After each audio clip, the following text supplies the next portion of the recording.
Hit that. Hit that. We are so ready to record today, but I'm going to give you guys the standard intro. Are we ready, Bethany? Yes. Are we ready? Yes. We are ready.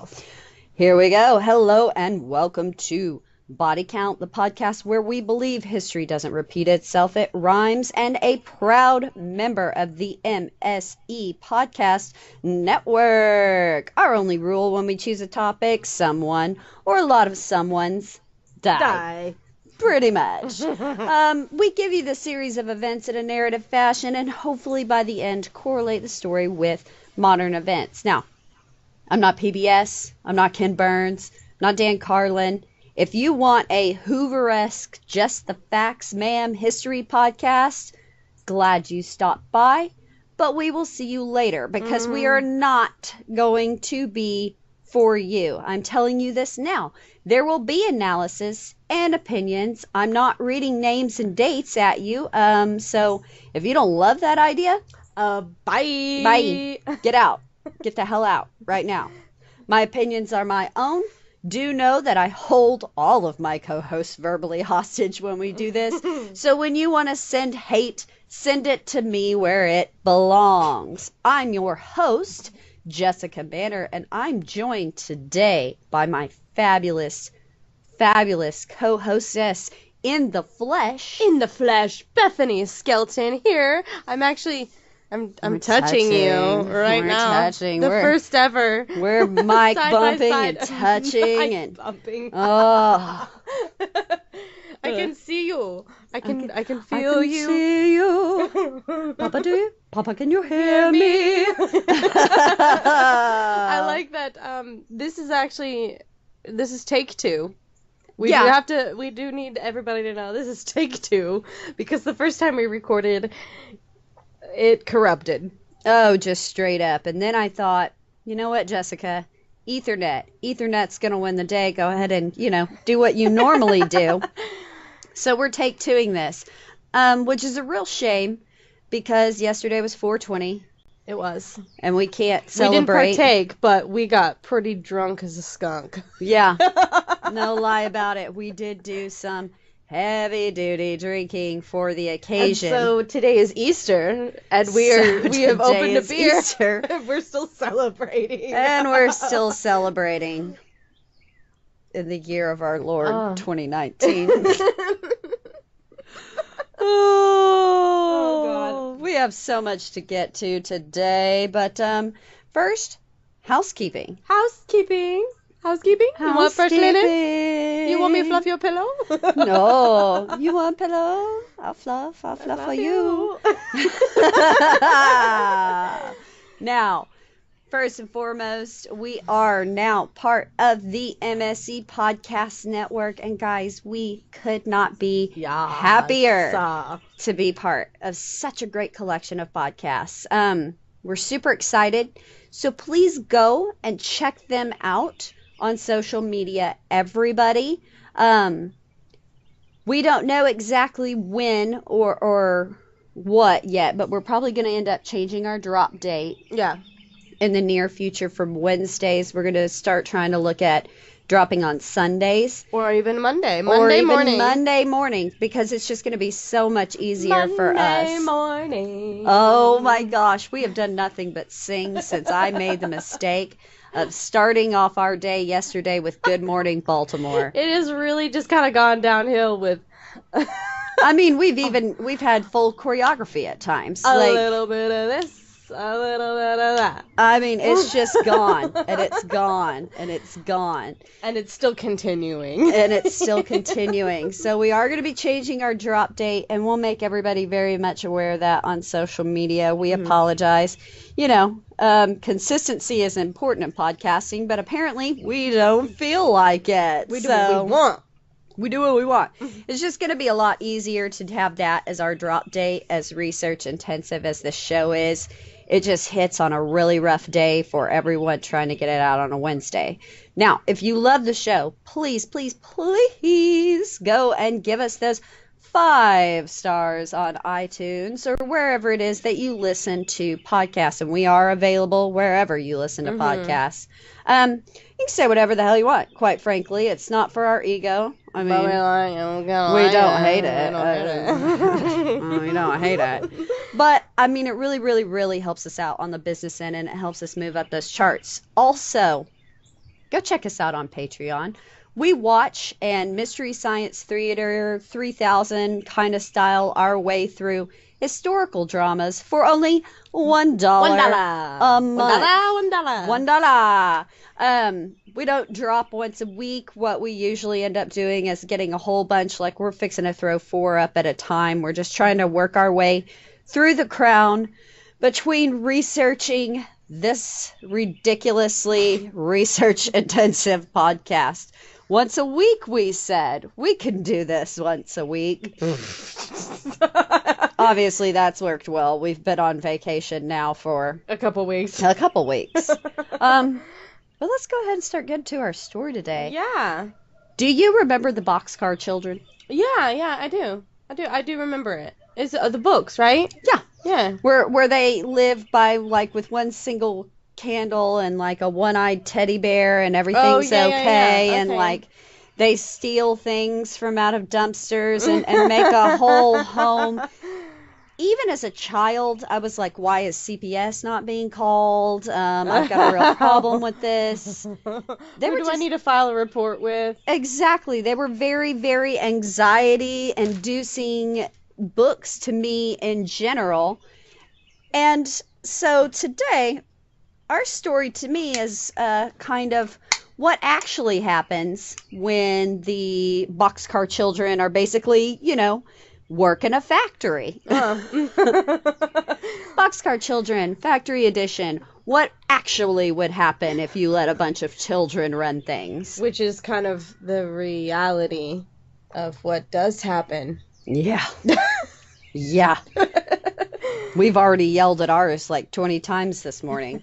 So don't play in the living room. Stop bouncing the ball. Stop bouncing the ball. Go away. Go play. We love our children. We do. We do. But go play with each other. That's why I brought my son. Why are you playing with us together? You could go play with each other. Yes. Just kids, go away. Kids. But as per usual, we have to back it up a little bit and kind of give some... Back it up. Back it up. To 1911. The best year ever. It was certainly better than 1811 or 1711. I hate... You just know how horrific it's going to be depending on how far back in history we're going for the actual event. Yeah. And so... 1911, obviously, it's not going to be super fun. So go ahead and prepare yourself for that. So industrialization, it's in full swing. So is really and truly the birth of mass consumerism. Oh, God. Yeah, we're there. For the first time ever, people can get their hands on manufactured goods at cheap prices like never before. So... And because it's specific to our story today, let's go ahead and use the fashion industry as our example. Oh my God. Don't get me started on the fashion industry right now. I have a very big hatred for them right now. Big. And if you don't know, if you haven't been following, I did lose my job because my company went bankrupt and they gave me 6 days of notice before closing the store. 6 days. Oh, it's not like I have family or bills, Or a life. Or any of those and things. Then they have the audacity to not even a month later saying, coming back, new store, new team. Well, F you too. God. My God. Exactly. I wanted to say the actual F word, but we did promise my mother we would did calm down promise on the mothers we would calm down on the F word. We will try our best, moms. We are really fond of it, though, so... That is not the worst thing that I've said yet today, quite frankly. Nope. So, or me. Or you. Or you. We won't get into the horrible joke I made earlier, so. It was horribly funny, though, also, as well. Yeah. But yeah, we're not going to tell that one. Nope. I mean, that one gets us blackballed from, like, the world. Yeah. So. Okay. we're going to focus on fashion industry. You used to need to go buy a needle, thread, and some fabric and like sew your own shirt together. Sorry. That was just too perfect. Your husband just walked out and grabbed his stuff and shook his butt at us. I'm sorry. This is real life, people. This is truly happening. This is why we have to live in different states to literally do this podcast. Because every single person's an ass clown all the time. That's the level of professionalism that we bring to you here at Body Count. I wish that we had actually had a video recording of that just then. Yeah, I do too, because I would have plastered it all over the internet. Enjoy. Just aggravates the shit out of me. Meanwhile, I'm dying. He does this kind of stuff all the time while I'm reading through, like, saying horrific shit, and here my kid is doing something horrible, and I always have to, normally I could ignore that, but you laughed at it. I'm you sorry, fell. I fell under the trap. You fell into, it's a trap. It's a trap. Oh. Okay, sorry. So we've got to go buy a needle, thread, and fabric to make our own shit. Right. So with industrialization, manufacturing, the rise of factories, it's now possible for one to like just skip on out the house, pop on down to the shop, and you buy your ready-made embroidered shirtwaist. It was the true birth of fashion as we know it today. Now, and well, we'll probably put them up what shirtwaists actually are. I think I remember you like your shirt like gets tucked into your skirt that's like all the way up underneath your boobs, right? Yeah. Okay. Yeah. Okay, I know. They're coming back. Okay. Yep. No, that's pretty much. I mean, people still we wore that the other day, didn't we? Yeah. we actually we twinned. We didn't we mean twinned to. hard and wore that exact same thing. So now, in order to keep these prices, dirt cheap, and manufacturers to make as much money as possible, you needed some cheap, easily exploited labor. And my God, this country has not changed a freaking day. Cue immigrants. Yay! Yay! No, not really a yay. Not that yay was a for sarcastic exploiting immigrants. Yay, immigrants, because we all are immigrants. Yes. Okay. Boy, this one's going to be a real effing minefield, yo. So, the majority of the immigrants we're going to be focusing on in our story are Italian immigrants escaping the poverty and desolation of natural disaster, and Jewish immigrants. Oh, those poor Jewish people. God almighty. Escaping persecution from countries like Russia, Poland, and the Ukraine. Well, if they thought it was bad in 1911, give it a couple more years. Just wait, it's coming. It's coming. God.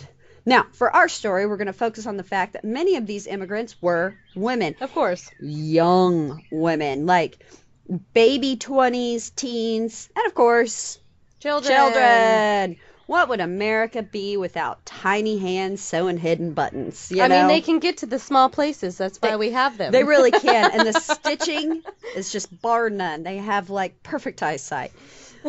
Oh, God. Like, guys, history is about 100 shades of dark gray. And we are going to be diving into some now, like, what we're going to be talking about today that is just currently throwing up all over our present landscape. So congratulations. History is going to throw up on you today. In your ear holes. In your ear holes. There you go. You're welcome. You're welcome. So these women, they turned to America for classic this, for a chance at the American dream. I wish people could see what we just did. We did simultaneous air quotes. Yeah. So they wanted a chance to really improve their lot in life, but they knew that meant that they were going to be working. But these chickadees weren't out getting, money to go like out partying for the weekend. Yeah, or buy a cute dress or heels or get Or their hair did, nails or like done. beer Yeah. money in college. No. No. I mean, that's what we did. Well, That's why we had a exactly what job. we did. That's why we had a job. But this money was to support the family either there in New York, and this goes for all industrial centers nationwide at the time, or to send back home to their family in other countries. Now, to them, the American dream... hold on. The American dream. To them, the American dream, though, was really being able to make rent that week. Yeah. And like it or not, America did give them the means to actually achieve this, whereas their home countries did not. But the quote-unquote dream put food on the table. That was their dream. Put food on the table, not die. Either from persecution, rape, murder. Oh, what a world we live in. It was basically like just getting the things they needed to survive, and that was paradise for these people. Yeah. I mean, the whole reason why they worked so hard was just so that they could have a piece of bread and maybe a roof over their head. Yeah. Shitty as that roof was. I mean, the roof might have leaked, but at least they were in some place that wasn't out on the streets. Yeah. So... Or just dying. So that's fun. Yeah. Hashtag so blessed. Yeah, so blessed. What a dream. Yeah. What a dream. And to me, that's the saddest part, is because they were so grateful to even have what they did have. Yeah, of course. And that is why I get so pissed off when I hear like celebrities say things like, work hard, you'll make it, to people today. And let's ignore the fact altogether that they're not even, they're speaking to like singers and dancers. They're not just artists in general. Or they're basketball not even, players. Exactly. They're not talking to the plumber that just spent his day elbow deep in shit. Yeah, feces. Sorry, you're right. Feces. Excuse me. Sorry, moms. Sorry. We apologize. Sorry, not sorry.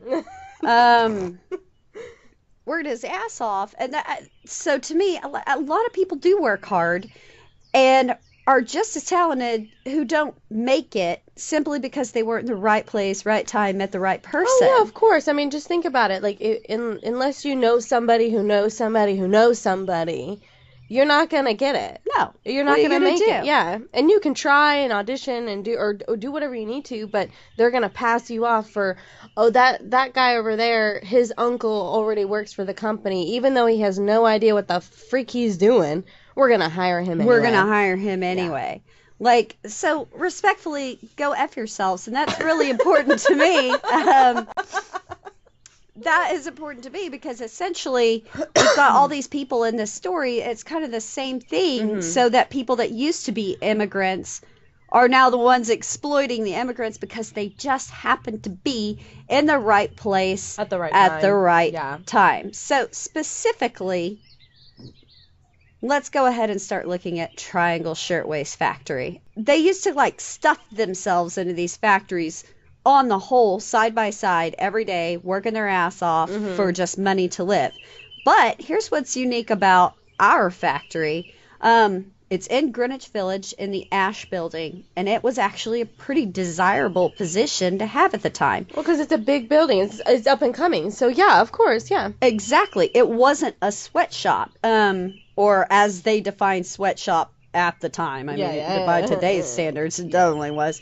But but again, not much has changed on standards of sweatshops. So yeah, no. That's a whole nother bag of dicks. A whole nother bag of history dicks is what that is. You're exactly right.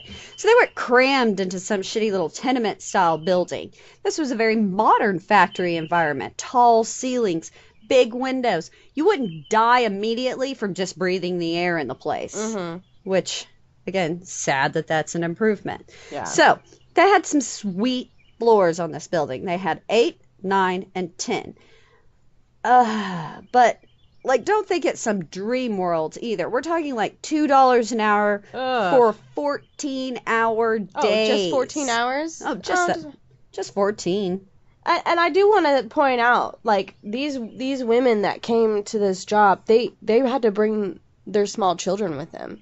Mm-hmm. You know what I mean? Like, they couldn't just take them to the babysitters or leave them at their mom's. They had to...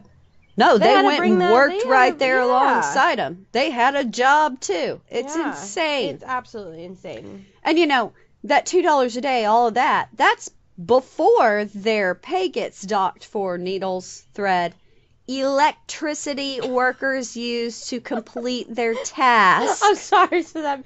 I mean, just think about it. When you go to your job, you look at your pay stub. You get your taxes taken out and maybe your Social Security or insurance. But you don't see a docked for the electricity bill. Just think about if you had to pay for the electricity when you worked at the bank.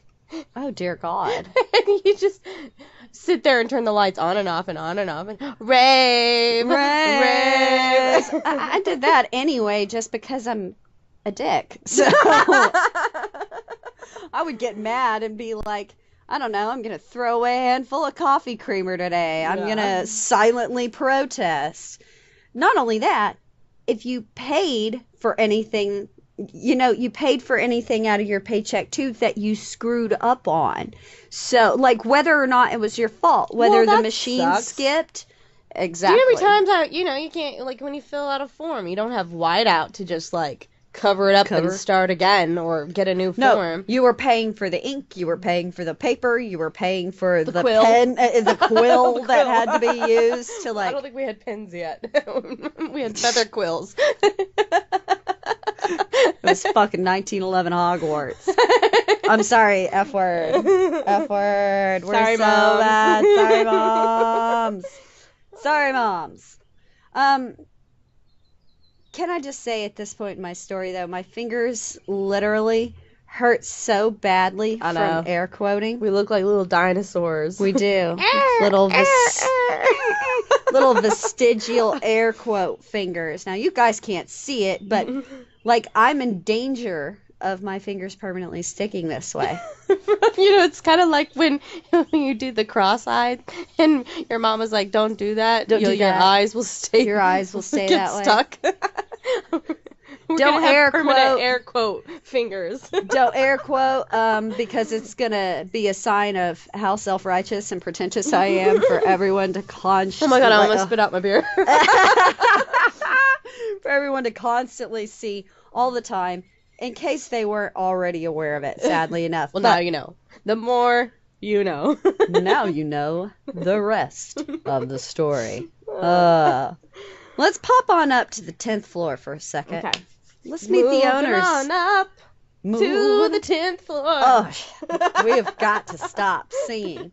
We're going to meet the owners of this particular little establishment. And remember what I was talking about earlier with immigrants almost feeding off of immigrants. So we're going to talk a minute about Max Blanc and Isaac Harris. These guys had achieved what we think of as the American dream. Turning the Triangle Shirtwaist into $1 million a year giant. Now that's $1 million a year in 1911 money. So I mean, they that were would be rolling like in what, it. billion? I don't know, You're but a not lot. A fucking mathematician. Like an effing lot. Women at this time were all about the shirtwaist, and we talked about it a little bit. It was a garment, like back in the day, it was that high-collared shirt that you tucked in, like we said, right under the boobies, the booby skirt. You can look it up. We're going to try to pop one onto the Instagram when we post all of this stuff. I'm sorry, did you just say the Instagram? Yeah.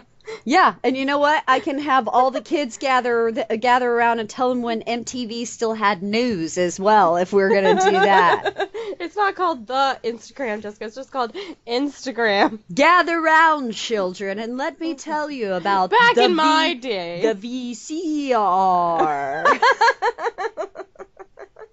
The cassette tape. The old record. Tape. Did you know that phones used to be mounted to walls and you couldn't carry them with you? Even if you did, it was in a bag in a car. That weighed like 50 pounds. It weighed 50 pounds and could only be used in one place. You had to plug it into a cigarette lighter, right? Yeah. Mm-hmm. Those were the days. Those were the days. It was actually quite nice. Nobody could find you at any given point. was like my dream. That's If why you weren't at if I could home, just get back if you there. weren't at home, people couldn't talk to you. People couldn't talk to you. People couldn't find you. Our parents just sent us out the door and was like, "When nightfall cometh, children, head home." Otherwise, I don't want to see you. And then they all started watching Dateline and figured out, like, all of us should be on milk cartons that grew up. Like, all of us should be on milk cartons that grew up when we grew up. Yep. Only by the grace of whatever Well, you your believe husband in. just made a comment. He went to go get us cookies from the store, and he was like, back in my day, I could just send you two kids to the store to get the cookies and not worry about dang thing. Yeah, no kidding. You could, like, buy beer for your parents. Be like, "I'm here, so here's my daddy's beer, blah, blah, blah. All right, kids." Oh, you mean thank Mr. you." Roberts? Oh, yeah. Yeah, I I know him. Yeah, Oh, I see him. He's right there in the car already. All right. Well, you have a good day, sweetie. Here you go. At different times, kids, before the Instagram. Say it how I want to say it. Oh. So, these two guys, they were known as the Shirtwaist Kings, which, king's a king, whatever. Not what I'd want to be a king of, but again, king is a king. So, now this had been all the rage fashion-wise, but the times, they were a-changing. People after 20 years thought, they weren't that into the shirtwaist anymore. Now, there were these new modern dress styles popping up, different cuts were coming along. People weren't into that bourgeois, uptight shirtwaist look so much. Fashion changes so quickly. It's so quickly. Can you imagine if it took 20 years? Now it's like season to season. Yeah. Oh, yeah. But you know what's funny is I think crop tops will always be in style, unfortunately. They really will. Be constant crop tops. I know. And you know that the new trend right now is actually crop tops for men? Please don't say those words to me ever again. I'm just letting you know. I wish I hadn't heard that. I mean, wear what you want, but just know that I am going to make fun of you if I see that. You're going to look like that. Do you remember that Ken from the 90s, that Ken doll that had that mesh crop top gold deal? Mm-hmm. Yeah, you're going to look like that Ken doll. And I'm going to make fun of you. Ken doll was hot. All Ken dolls are hot. Ken was kind of a daddy. He seemed a little too old for Barbie. But that's neither here nor there. Yeah, we're not going to get into that. Nope. No. So, shirtwaist, it's taking a dip. So, triangle sales, they're slipping, which wasn't looking too great for these two guys. No matter what they did to their shirtwaists, embroidered them, added this, added that, their sales were just slowly starting to decline.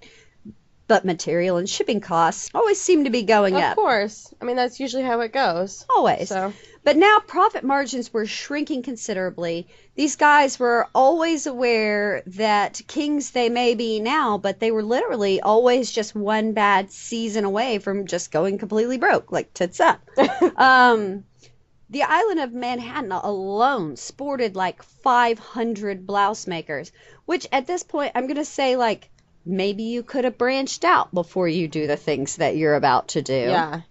Maybe, Make more than a blouse. Yeah, why are they just making a blouse? It's 1911. Everybody was still very new to all of this. Bloomers. They could barely wrap their head around making the one thing. If you start throwing bloomers into the mix, my God.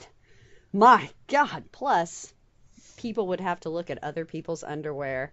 They were showing ankle then. Never mind. Yeah, I was going to say, ankle was coming up to the knee. Ankle was coming in. Now, for every order they're getting from a department store, there's a shop on down the way that's beating that price, maybe by half.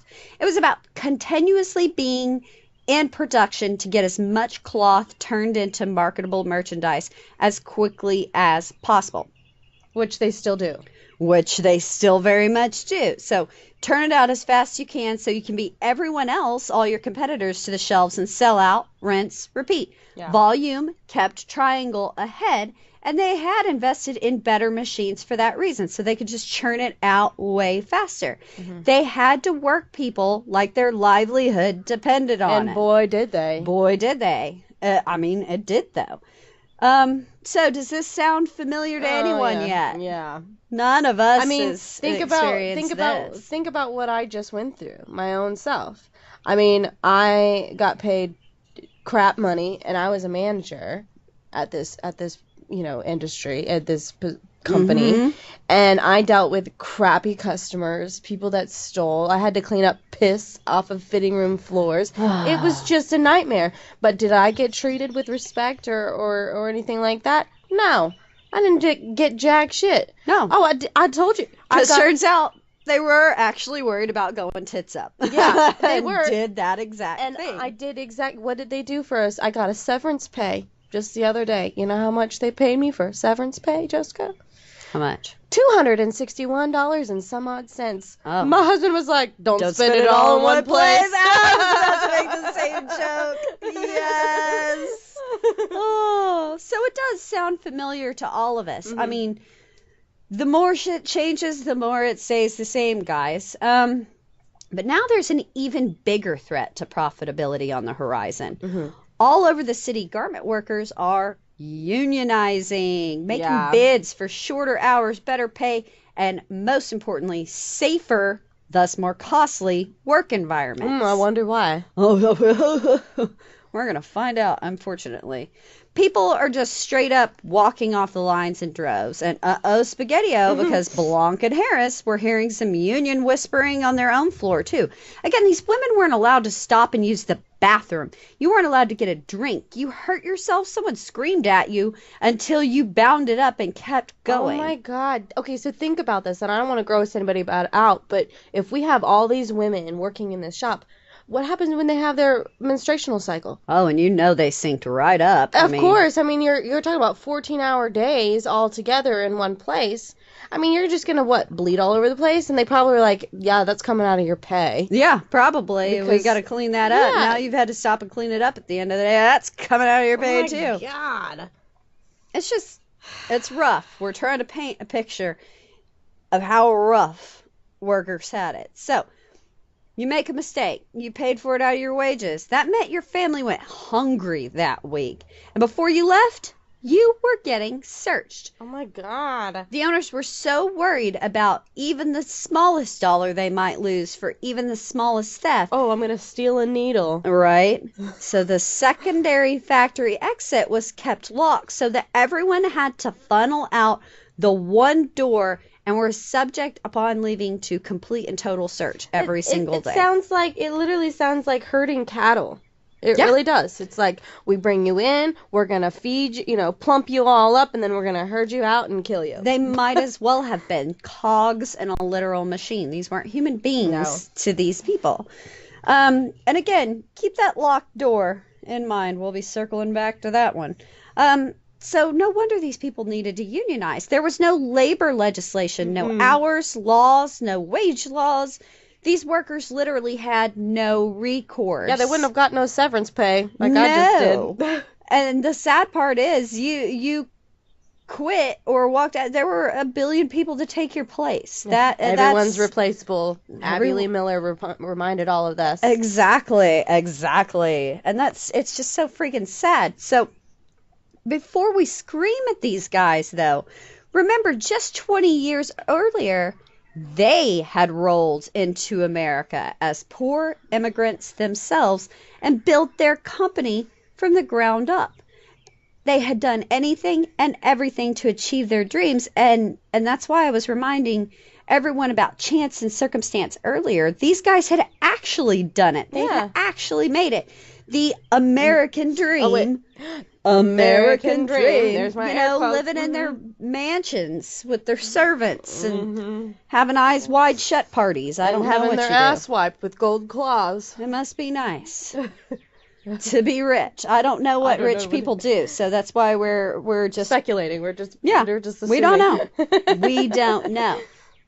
So to our factory owners here, to Harris and Blanc, they saw private enterprises perfectly legit, that whatever you had to do to keep what you had earned. Mm-hmm. And to be fair, private wealth was at this time in the city building skyscrapers, parks, libraries, hospitals. The men making it happen were being celebrated. Of course, the men were being celebrated. Of course. No offense, but just the way it's just history throws up all over us every day, guys. Yeah. That's just the way it is. That's just the way it is. Oh, to Blanc and Harris, private enterprise was always going to be the answer. Mm-hmm. And it was the reward for hard work and ingenuity. And in a way, I mean, they're also correct. Of course. I mean, they do. Yeah. You know, you hate them all you want, but I mean, they did do these things, and they did build these things, and they made America very much. That's why I say history is 5,000 shades of a dark, nasty gray, and it just throws up all over you, both the good and the bad, consistently. Yeah. So people have been calling for government intervention to legally balance the relationship between worker and employer, but no one wanted to be the government official that potentially slowed the rapidly expanding economy. Yeah, of course. They don't want to be responsible for that. Exactly. They got to get reelected. So unions are fighting, but gains are slow. They preached most about the unsafe conditions, but the Triangle fought hard and long and beat these picketing workers. So industrialization came so quickly, guys, to our nation, to the world. They hadn't really laid down how all the pieces should fit together. And in a way, even now, we're still just trying to play catch up. Technology, everything got so far away from us before we actually knew how to regulate it and what to do with it, and it's always been a catch-up game, and that's why things are such a mess. Well, I mean, that's why when I go to like the company I worked for, we had the worst technology ever possible. We had to write down our deposit in like 7 different places, whereas the company that I'm going to work for now, it's got tablets and it's got, you know, way better communication skills. It's just it's very interesting. Some companies are with the times, and some, quite frankly, are really far behind. You know, it's with the government as a whole. Like, even now, we have a lot of redundant legislation, things like that. It's just constantly a series of catch-up. It's like playing cat and mouse. Exactly. Like we Tom never and Jerry. sat down and said, okay, we have all this amazing shit. Let's think through what we're going to do and how to do it. It's kind of the Jurassic Park question. We were so busy, you know, asking if we could. We didn't ask if we should. Yeah. And how we were really going to control it. So there's always been this struggle between private industry and workers' rights. This isn't something new. But the events we're about to discuss were really the catalyst for saying, look, capitalism, industrialization, these are great things. These are necessary things. We're not saying it's bad. That it's bad. But there have to be laws and rules that say, hey, a human life is worth something. Yeah, you got to draw a line. You can't just treat people however you want to get whatever you want.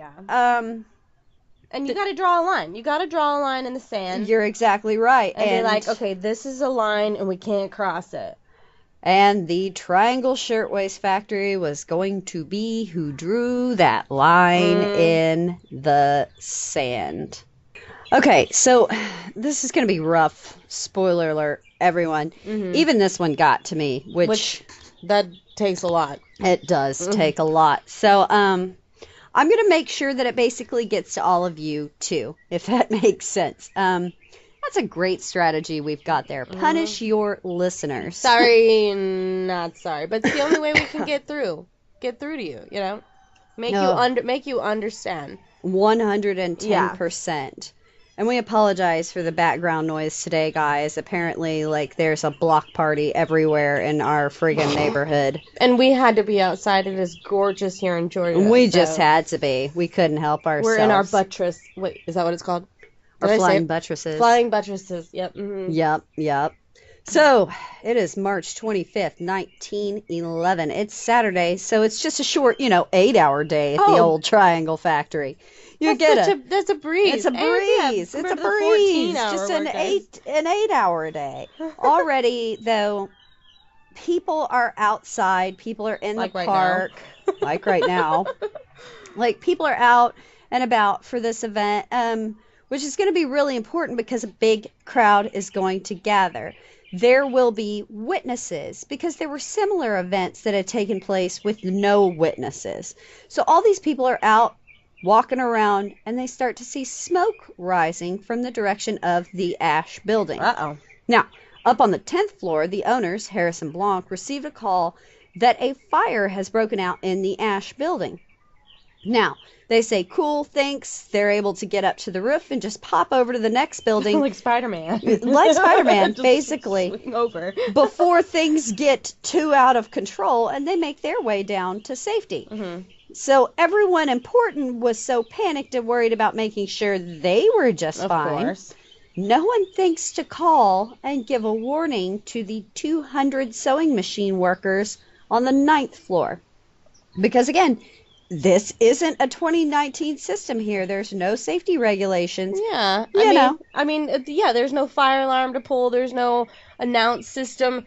There's a fire. Please exit the building. Exactly. There's none of that. Yeah. And the fire itself had started below them on the 8th floor. So despite the Ash building being very modern for the time, it still didn't have a sprinkler system. And again, remember, there were no laws requiring such a thing at the time. Some places in New York had installed such systems, but regulation had actually been struck down, I think, some 3 weeks prior to the fire. Industry groups basically claiming that requiring sprinklers amounted to, and I'm going to quote from the Smithsonian article here, and I will give the sources at the end of this. I forgot to do that when I started off. Yeah. We'll get to it. We'll get to it. Confiscation of property, and it operates in the interests of a small coterie of automatic sprinkler manufacturers to the exclusion of others. So explain that to me real quick. What does that really mean? Like, you don't have to have it? Is that what they're saying? Basically, they're saying that it's you're coming onto my property. You're basically confiscating my property, trying to tell me I have to put this in here, and it's really just for the benefit of the people that make the sprinkler systems. We don't need it. That's silly. You just want our money. Okay, I get it. Exactly. Yeah. Does that make sense? So they were like, you can put them in, but you don't have to. It's not required. Yes. Okay. Exactly. Yeah, okay. So, if that was the attitude toward sprinkler systems, guys, the Ash building was built to withstand fire. The body of the building was actually okay. Not the inside. So you can't expect there to have been basic fire drills. This is not a thing in 1911, or even clearly marked or unimpeded emergency exits. Instead, there were a few scant, shitty little buckets of water around on each floor to stop all this extra fabric and material lying around going up in flames, in case somebody, accidentally threw down a cigarette. Back then people smoked at work. They smoked everywhere. All the time. Yeah. Again, we don't have sprinkler systems, so why would we worry about smoking inside the building where everything could go up in flames? And it is going to do just that. Make no mistake about it. The place was basically a giant tinder box. Oh, God. Here, you poor thing on Tinder. I had to describe to you what Tinder meant in the 21st century. Well, you know what? In this case, it means what it means. I'm not talking about the app. I'm talking about the word as it was intended in the dictionary.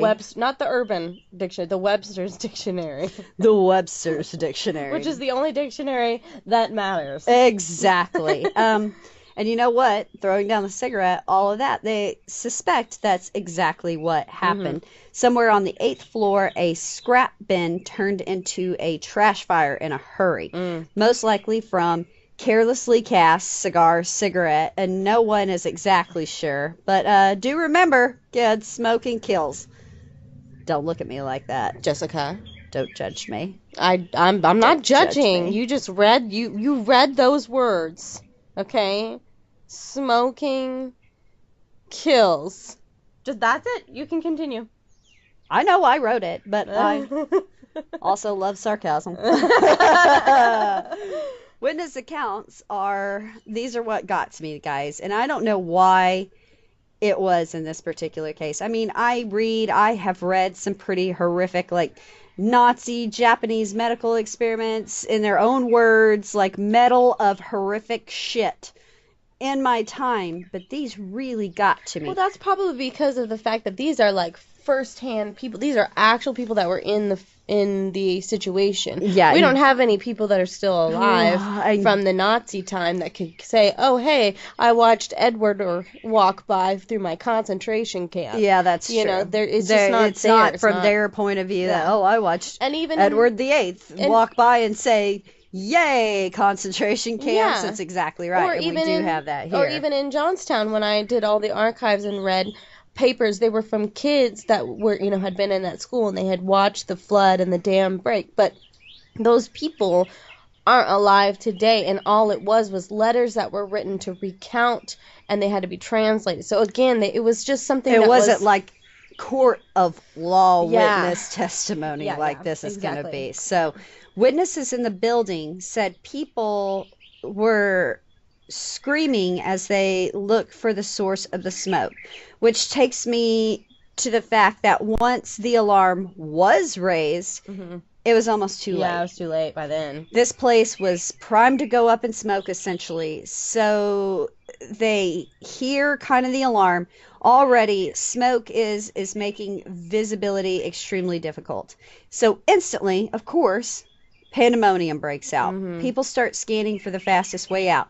The main everyday exit, the one that everybody was funneled through to be searched, and the back door is locked to stop the stealing, whatever, that main exit is already blocked by smoke and fire. So, like, the source of where they come in, the place that they only know really to go in and out, is now not there. It's exactly. Yeah.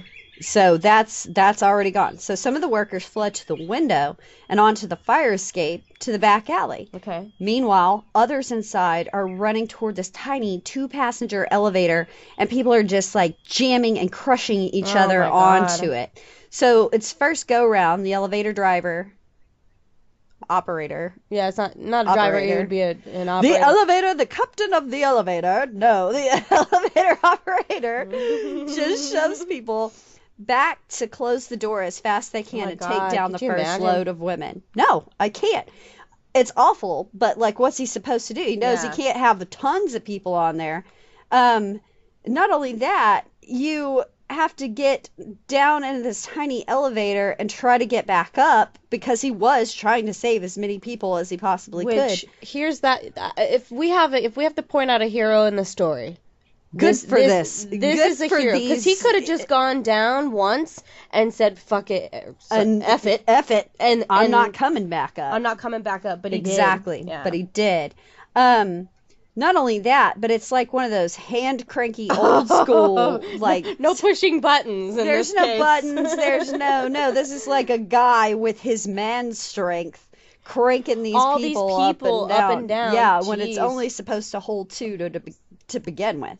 So now those that are left start shoving their way back down the aisles, which are full of like wicker baskets, loose fabric, pretty much all of the things that you would want to put in a pile if someone said, "Find me shit that's going to start a wicked fire." What can we do? Let's get all of this. Let's get all of this stuff. This is fire starter. They would just take 2 rocks and 1 spark, and it all goes up. All goes up. One of the witnesses stated something like, "I was throwing them out of the way. I was pushing them down. I was only looking out for my own life." Another said, "A young lady began to pull at the back of my dress, and I kicked her with my foot, and I don't know what became of her." Oh my God. Another said, "I jumped over 2 lines of machines away from the flames, and I looked, and I saw an old Italian woman who could not jump over the machines."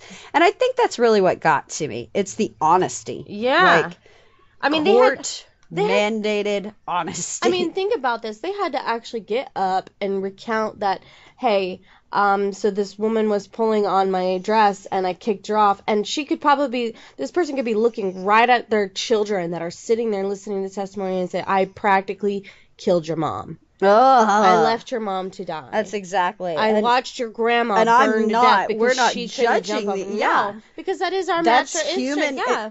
It is. It's just our instinct to survive, and they did. And then I'm sure afterward, recounting that, like you said, and knowing, I don't know, it's rough. That is rough. I mean, And it really, really got to me. I mean, the fact that they just had to sit there and be honest. Oh, I mean, it is probably the guilt that they feel. It was that a would rough definitely be read. a survivor's guilt, like no other. Like no other. Yeah. It was a rough read. So full panic sets in.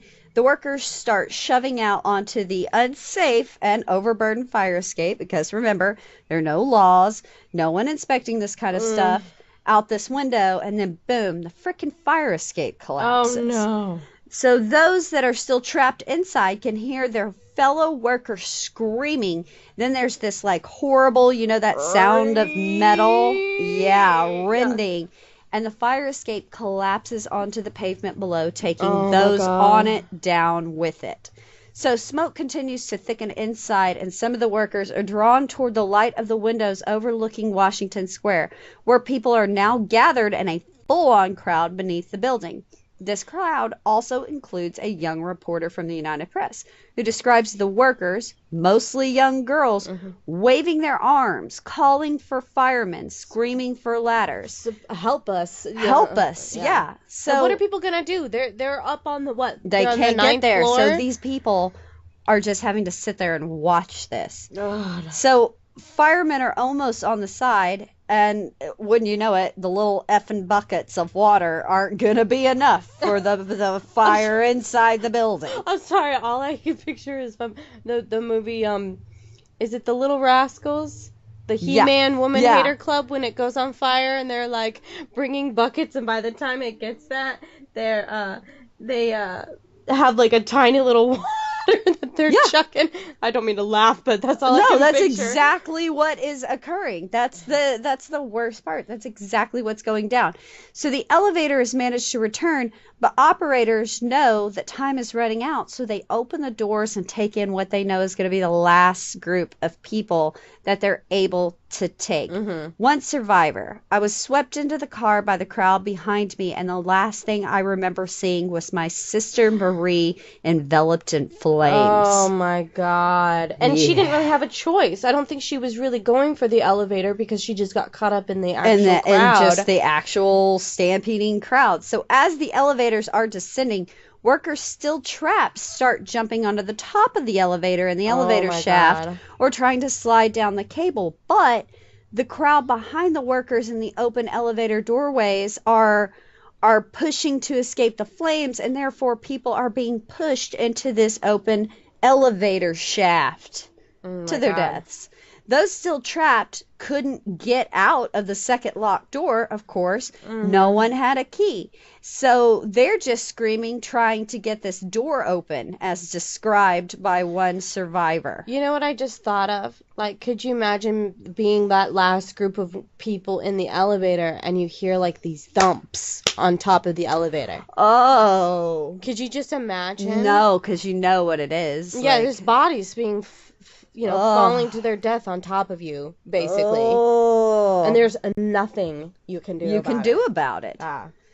So the fire brigade, yes, they are there. Very timely response, but they raise their ladders to full extension, and they only reach to around the 6th floor. Oh, my God. Yeah. Remember, again, buildings like this one are relatively new phenomena. No one thought of shit like we need bigger ladders. It hadn't occurred yet. Yeah. Everything was happening so quickly in this industrialization sweep. One girl climbed onto the window, and a now massive crowd watched as those behind her tried to hold her back, but she succeeded in jumping rather than burning to death. I mean, what would you choose?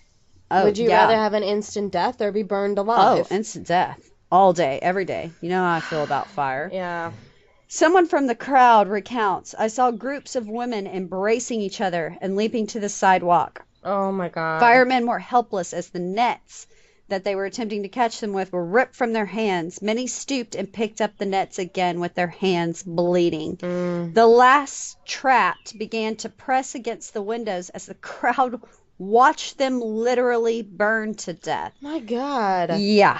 The glass then began to shatter, and the bodies, still on fire, fell onto the sidewalk. And in the words of a fireman on scene, the bodies lay there on the sidewalk, 3 or 4 high, burning, and we had to play the hoses on them. Oh my God. 30 minutes. Jesus. 30 minutes after the initial call, the New York City Fire Department had the blaze at the Triangle under control. 3 hours later, they, firemen and police, began collecting bodies. Oh, God. So even the most hardened of policemen, and remember, this is 1911 hard. This is not like nowadays hard. So these people they'd seen some shit. Yeah. Thought it was too much even for them. So every hour they would change out the crews. Oh my God. Yeah. I mean, that's how horrific we're talking. wow. The last body was removed just after midnight, and at this point, the death toll is around 145. One 16-year-old girl had managed to survive somehow after jumping. 53 had fallen or jumped from the window. Something like 19 fell into the elevator shaft. More than 20 died on the fire escape. At least 50 were just burned to death on the factory floor itself. 123 women and 23 men were dead, and most of them were very, very young guys, the youngest victims being 14. Oh my God. The morning after the fire, and a theme I'm not happy that is becoming a theme on this show, but it is. Friends and relatives of the Triangle workers gathered outside a temporary morgue. God. There it is. We have plenty of temporary morgues. I mean, how many more times are we going to visit temporary morgues in this freaking show? Yeah. Where the bodies were lined up for identification. Yeah, but like, think about it. Like in Johnstown, at least they had an opportunity to write down the description of the body. How are you going to describe and claim a body that's literally burnt to crisp? Yeah, like melted Melted candles. down, yeah. Ugh. So, you're exactly right. Most are identified through dentistry or a similar sort of means. On March 30th, 1911, the surviving jumper died, and that brings us to our final body count today. 146. Now, this I thought was One cool. too many. Yeah, one too many. 146 too many. But Yeah. for the lack of a sprinkler system. Yeah. New York set up a survivors fund to help pay for funerals, support dependents of the deceased, both in the city and abroad. Oh, So I thought that nice. was cool.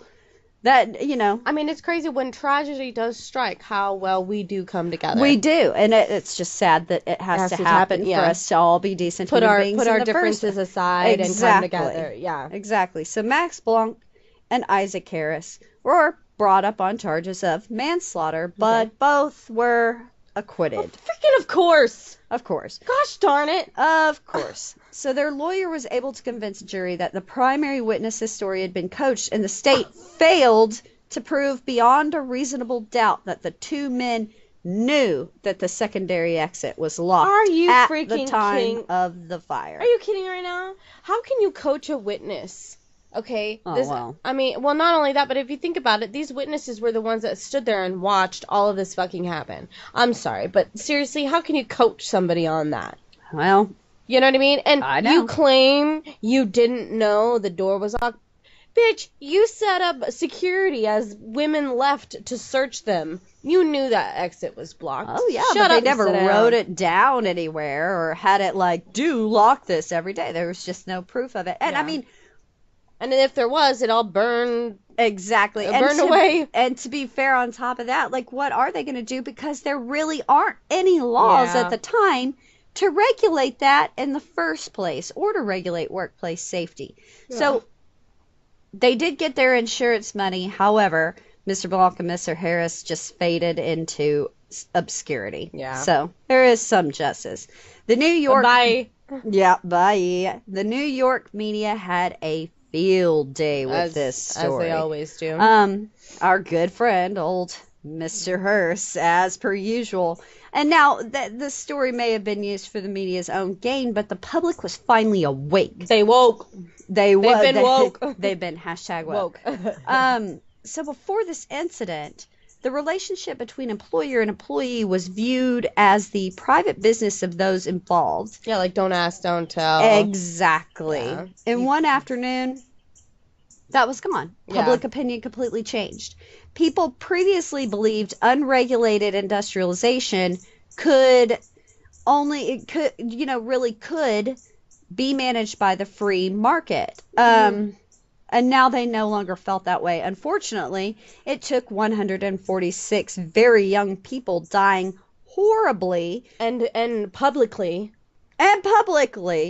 to realize certain things weren't a matter of industry, but a matter of public policy.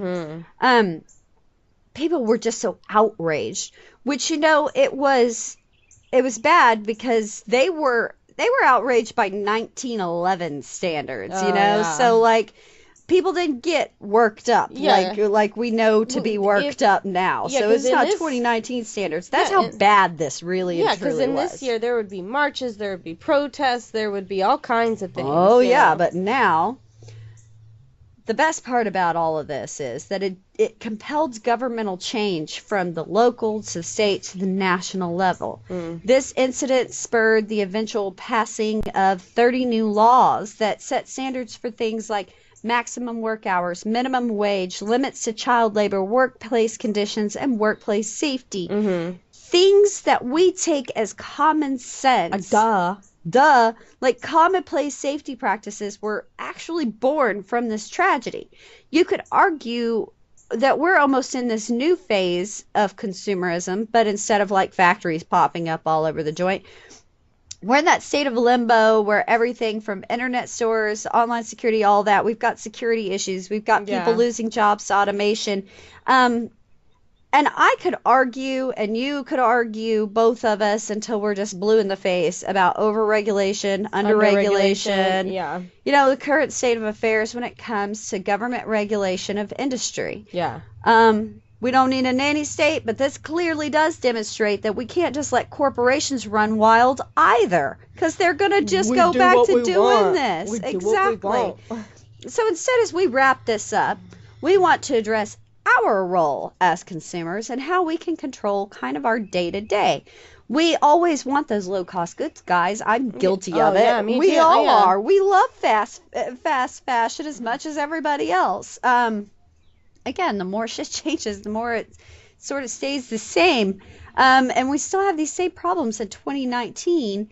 Only now those same sweatshops aren't here in the U.S. They're sent overseas. So long hours, shit wages, child workers in China. But you could even argue how workers are treated for places like Amazon, Walmart. I mean, it's still very much in our consciousness, and we still haven't worked out what to do about it. Yeah, and we can blame the manufacturers, we can blame the workers, we can always blame the government. We can always blame the government. God knows we love to do it here.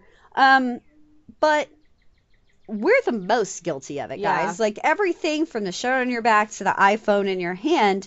So just like 1911, we're in this kind of shopping revolution, I feel like, again. And maybe, just maybe, we're going to have to do a little homework before we buy. We can't be preaching against sweatshops or how huge corporations treat their workers when we're buying that shit on Amazon. Yeah, we're like, we don't support sweatshops, but yet here we are buying stuff from the sweatshops. And again, we are just as guilty of this, and we're going to have to be better about it. Support small businesses. Support small business. Support, and maybe that means we pay more. We have to do our research. It's going to be a huge pain in the ass, guys. I get that. What isn't a pain in the ass? What isn't a pain in the ass? But that's the only way to affect real change. And we're here to point out that the next triangle fire is out there, guys. This happens every day all over the world. So we wanted to really, when we got to this, because again, it really did touch us, what can we specifically do to change that? And we have to start looking at things in a broader context. We have to weigh the trade-offs in industry, labor, and consumer relations and kind of assign priority. What's more important? To all of us. Yeah. And if we all stand together and we make that right choice, we can stop things like this. And the Triangle Factory Fire gives us a really good jumping off point when it comes to all of that. We're all in this together. Oh my God, I'm so glad we made it through that. I didn't think we were going to make it through that. Yeah, I didn't think we were going to make it through that. That was a little rough. Oh, and since I was not doing my homework and my housekeeping at the beginning, I am going to tell you where this information comes from. David Von Drill's Triangle, The Fire That Changed America, Leo Stein's classic, The Triangle Fire, as well as the court transcripts themselves. Those are all really readily available online. And I suggest you check them out. But there's also an amazing Smithsonian article. Well, it's in the Smithsonian now. I think it originally appeared elsewhere by Peter Leibold. That's absolutely amazing. Basically kind of looking at what do we learn from the fire and what do we learn from incidents such as this. And we only touched on it briefly, but it's definitely worth a read. Yeah. So, the more you know. I will never say. The more you know. Yeah, well, it was also flashed across. See, there used to be this thing called television, and it was always on. Cartoons weren't available on a network always 24/7 or at our hands, children. We had to watch them specifically at times. We couldn't just pop on Hulu and watch it later. We just couldn't pop on the Hulu, kids. The Hulu. Oh my God.